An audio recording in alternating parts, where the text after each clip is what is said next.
Bhagavate Vasudevaya. Srimad Bhagavad Gita, Chapter 2, Text 7. Karpanya dosho pahata svabhavaha pruchhami tvam dharma sammudha chetaha yat shreyahasyan nishchitam brohitanme sishyaste aham syati mam tvam prapannam.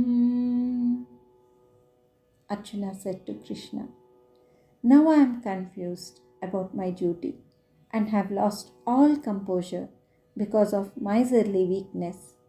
In this condition, I am asking you to tell me for certain what is best for me. Now I am your disciple and a soul surrender unto you. Please instruct me."